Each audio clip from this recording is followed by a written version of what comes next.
Hi there folks, Borislav247 here with another Days Gone Challenge Mode video. And on this video, yep, it's fair to say this is a bit of an unusual one. But this is something that I have been asked about for a long time by a great number of people. What is the quickest way possible to get from the Prospect rank right up to the Founder rank? That's essentially getting from Rep level 1 to Rep level 6. Well, in this video, I'm going to show you, in my opinion, what I consider to be the quickest way in order to get this done. And yes, as the thumbnail suggests for this video, you can do it in under 21 minutes. In fact, truth be told, if I'd actually taken the time to practice this a bit, I could probably get it down to about 19, maybe even 18 minutes. But getting it done in under 21 minutes is still fantastic. Now, getting to the Founder rank is hugely important for one big reason, and it's all to do with the Days Gone Challenge Mode rings that you can purchase and employ when playing any of the challenges. Once you have reached the Founder rank, you will be able to maximize every single ring in order to get the maximum benefits for any of the challenges that you're playing. And although they're not essential for getting gold scores, they are essential for getting the really big scores. If you're going for the leaderboard scores, if you're looking again at the top 25, then these are essential. So I'm just about ready to rock and roll, but before I do, it is worth pointing out that I do the challenges in a particular order in order to get to Founder in as quick a time as possible. Because when you do certain challenges, the patch perks that you unlock by getting bronze, silver or gold scores, and in this video obviously it's going to be gold scores every time, they give you advantages moving on to other particular challenges. And I will go into a little bit of detail about these as these challenges progress. So without any further ado, let's get right to it. Right then, the clock is ticking, so I'm going to be starting with the Ambush Camp Rush challenge. And this particular challenge has one of the best patch perks in the game, which is extra bullet penetration, which will come in handy with 3 of the challenges I'm going to be taking on over the course of this video. But I'm starting off here by picking up a great number of items, looking to get that multiplier to times 9, and then picking up that last plant, which gets it to 10. Get a stamina cocktail going, again that will help the multiplier. But the goals here are going to be getting 3 of the sub-challenges taken care of, 2 of them to a silver standard, which are Tricky and Berserk, and the quick and painful sub-challenge, which is all about the time, I'm looking to take out to a gold standard. So that means getting the job done in here in under 3.5 minutes. So I'm not too worried about the last sub-challenge, which is all to do, in fact it's Camp Ghost, because you generally tend to be seen quite quickly. In fact, there we go, right on cue, camp is alerted, so that sub-challenge is out of the equation, but I don't give a shit. It's all about time, and obviously I want to get a great number of kills with Berserk and with throwables and whatnot that go towards the Tricky sub-challenge. So, get some of these proximity bombs going. Always handy when they're grouping together around here. Oh yeah, very nice. Don't mind if I do, thank you. So right now things are looking pretty good. I've got 6 of the 7 kills required for the Tricky sub-challenge, but I've only got 3 of the 7 required for the Berserk sub-challenge. However, the boys that I got under the influence at the very start are still fighting away, so I'm pretty confident at this point that they'll get the job done, and because of that I am going to pick up the BFG and leave the crossbow.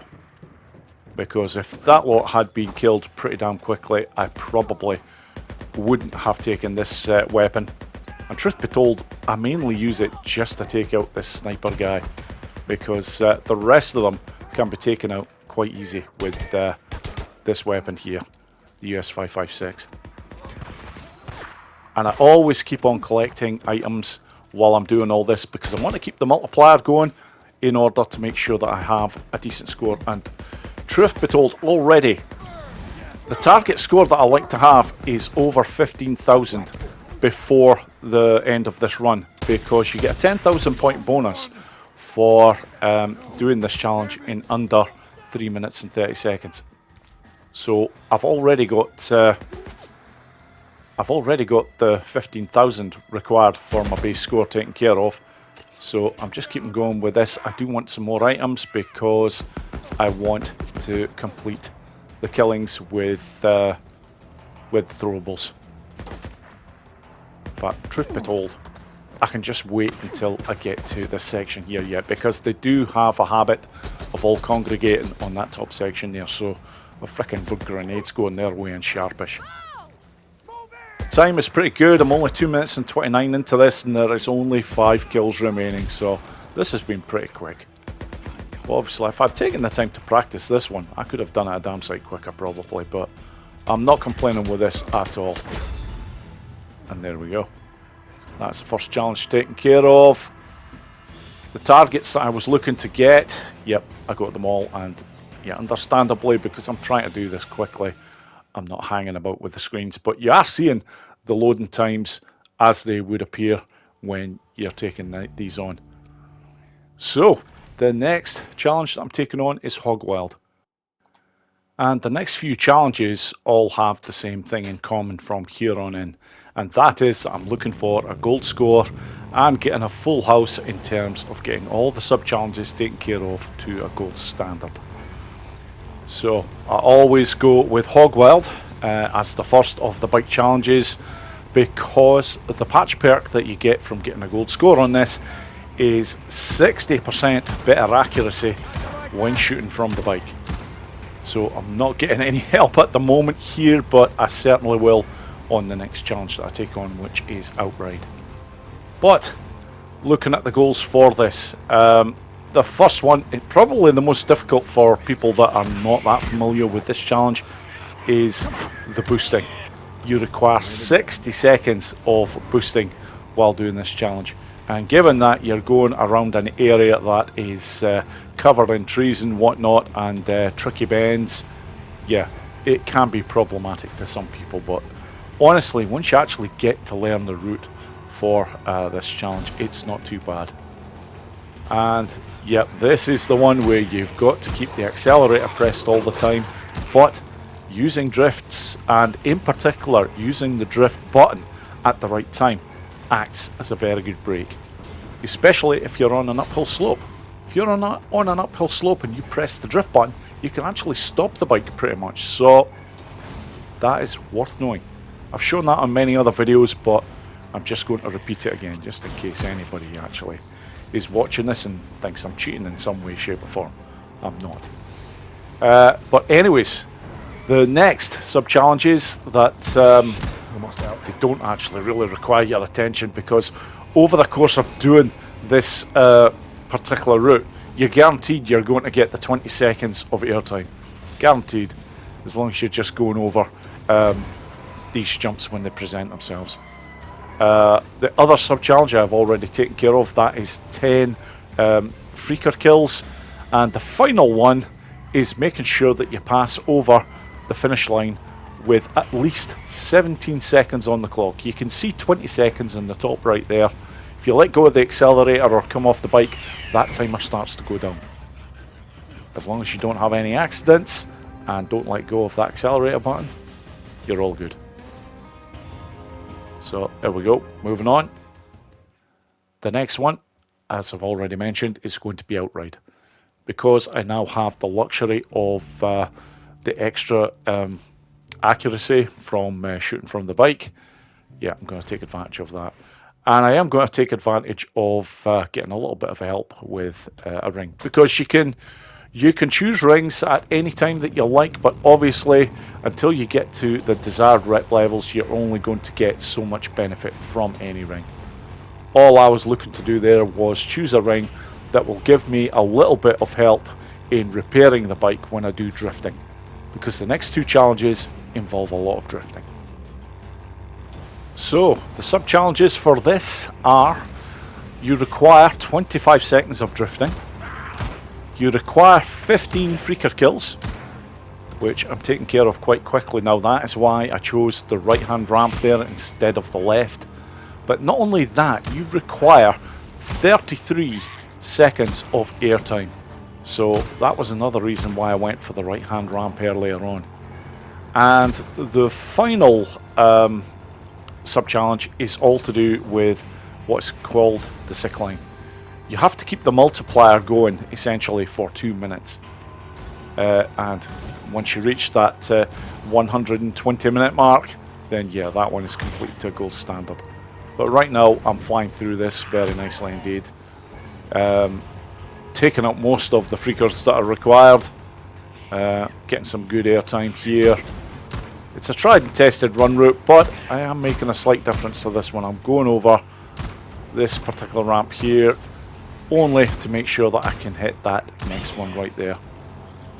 Because I'm not worried in the slightest about the gold score for this one, or hence getting through these arches before they turn a different colour, in which case you lose like 1,000, well 1,200 points every time actually that you lose. You don't have to worry about that. If you get all of these 4 sub-challenges in place, you're guaranteed you're going to get a gold score. Especially going at this speed. You get a very good bonus at the end of this run for doing it quickly. Now, yeah, it is pretty quick because that is the sickling just finished now. When you're going for the really high scores in this, you're usually looking to hit the finish line just after that sickling has been reached.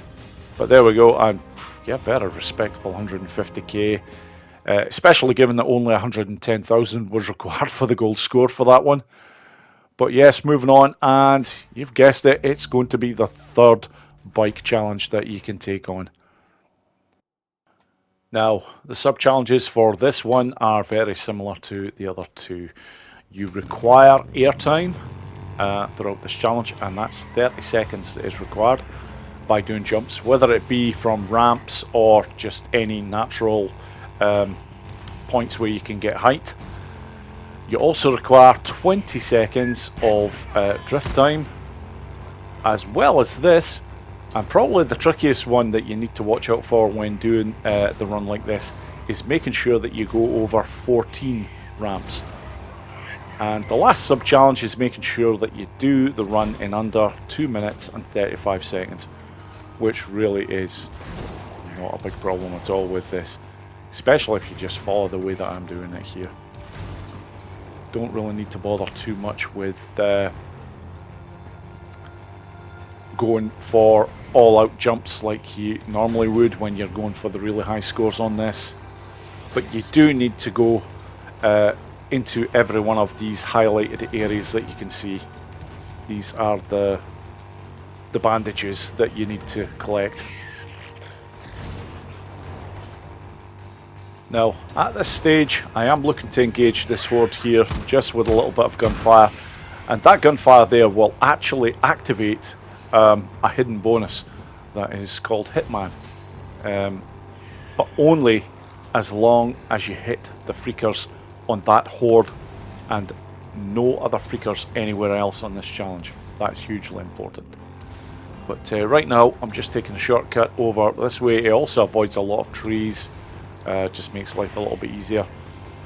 Now, this next section here, once I get over this ramp section, I'm looking to finish off the last of the drifting in order to get that particular sub-challenge done. But I do have a slight problem here. I still have another 2 ramps to get in order to get this done, so I'm going to have to make a very slight detour right here. It's going to cost me a few seconds, but what the hell, it doesn't matter. Getting the sub-challenges done first time, every time, is the main goal. And there we go. That is everything taken care of from that particular challenge. So, moving on. And the next challenge is going to be reload. And worth knowing, I'm actually going to take this one out over 2 runs. I'm going to take care of most of the sub-challenges in the first run, as well as getting the gold score. And the last sub-challenge, which is called Resourceful, I will take out on its own. Doesn't take long to do at all, but you do require a lot of freakers to take out the resourceful challenge. In fact, you require 60 kills. And that can give you problems because one of these sub-challenges requires you to get 125 explosive kills, which I'm going to start on now. But the other two sub-challenges I'm going to take care of right here. Concentrated and one shot. So one of them involves getting 60 kills while you're in focus mode, and the other one is all about penetrative kills. So I've already got those taken care of. Try to take full advantage now of these barrels, because it's all about the burning kills that are going to be 5 times higher than standard kills. Just looking to get to this gold score requirement in as quick a time as possible.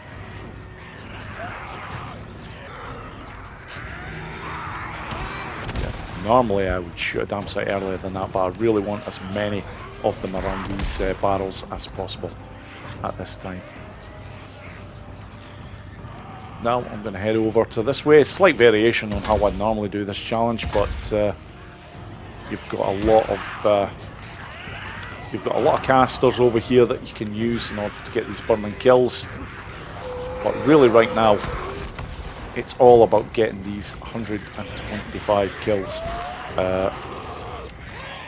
by the explosions, and I'll hopefully get it done right here. Try to hold off. There we go. I've got the gold score as well, so just want to get myself killed here now. That will take care of those, and all that's left is going to be resourceful. So I'm going to retry the challenge. And this last one it's a bit of a strange one, but it's very easy to take care of. All it requires you to do is to make use of the makeshift bridges that are over certain sections. This is one of them. They look like they're made up of pallets. And the game plan here is a very simple one. Just stay at one end of the pallets, have the freakers come over, and they'll break the bridge essentially. And any of the deaths that come from them falling, that contributes towards the resourceful challenge. And yeah, I got off the swing there with a melee weapon, but it didn't matter. Got the kills required. That is it. That is reload now taken care of 100%. And I'm moving nicely up the rankings in terms of the rep points. So, going on to the next one, it's going to be keep them safer. And again, making sure to change the rings here, because I do need very specific ones in order to get the job done here. 1%er I want maxed. I can max both of these because I have the rep level at rep level 5. Already very close to getting all of this done. But this challenge, again, everything has to be taken care of in order to get the rep points that I need. So, changing that weapon there. Now I'm going for the 58 bolt kills that is required as one of these sub-challenges. After this is taken care of, I require 110 headshots. Hence why I wanted the 1%er ring. But in order to get these kills here, 50 bolt kills, that is why I chose the flood release. Incredibly advantageous for doing this quickly. Because if you don't have this ring, you're only going to get 1 kill with every bolt shot. Whereas when you're doing it like this, you're seeing I'm getting more than 1 every time, or most of the time. And it's only once I get the 50 kills, then I'm going to move on in order to take this lot out. Okay, there we go. Now I want to get a few shots in. Looking to get that multiplier up a wee touch. I just want to hold it so that I can get over to this truck and still have that multiplier in place. Now I'm going for headshots here, getting as many as I can. That's not too bad, just shy of 40. So focus cocktails now at the ready, and now I'm going to give them hell. And also I'm going to take advantage of these barrels.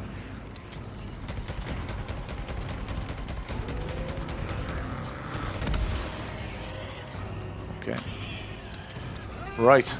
The other sub-challenges that go towards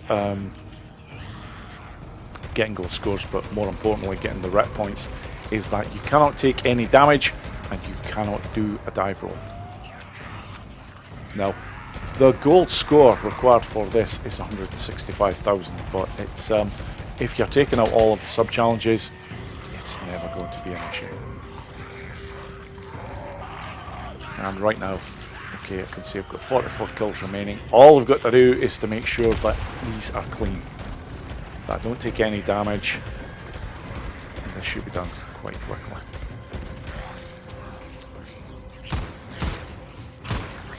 Okay, just wait until I've got a few of the numbers.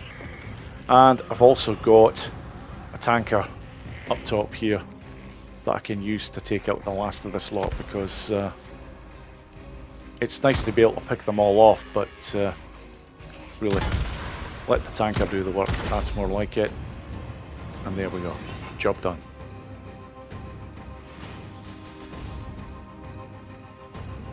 Okay. Now, the last challenge is probably going to surprise a lot of people. Everybody's probably going to be thinking that I'm going to be going for Dead Don't Ride. Not a chance. I am going for Infested. The targets here are going to be getting a gold score, which is 120,000 points. But as well as this, I'm looking to take care of one of the sub-challenges that involves you getting 75 kills using the canisters when in the zone. So, this is the best, or more to the point, quickest way to do it. Get a normal attractor out there, open up a zone at the very start, go get the gas canister here. Then I want to get height for this. Get up here, throw it, and make sure you hit it round about there. Look at that. 45 frickin' kills by doing it that way. You can make very light work of that sub-challenge by just making sure that you throw the canisters off at height when the freakers are grouped like that.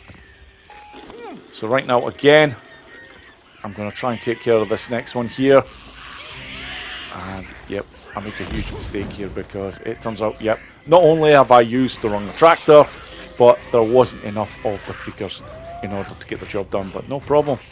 I've got a plan here. Just get rid of that right there. Make sure I use the right bloody attractor this time. And look to do what I did before. And there we go. Job done. And because everything has gone well up to this point, the last thing that I need to do in order to get Founder rank is to get the gold score on this, which is 120,000 points, which I've pretty much just about got. But another one of these mines should do it. Would you Adam in it? Never mind. Bit of gunfire, there we go. Now I've got the job done. All I need to do is to let this lot kill me, and they're taking so frickin' long about doing it. Oh, brilliant. By the time I actually get the pipe bomb out, then they frickin' kill us. But that will get me the Founder rank that I require. And there we go. There is confirmation.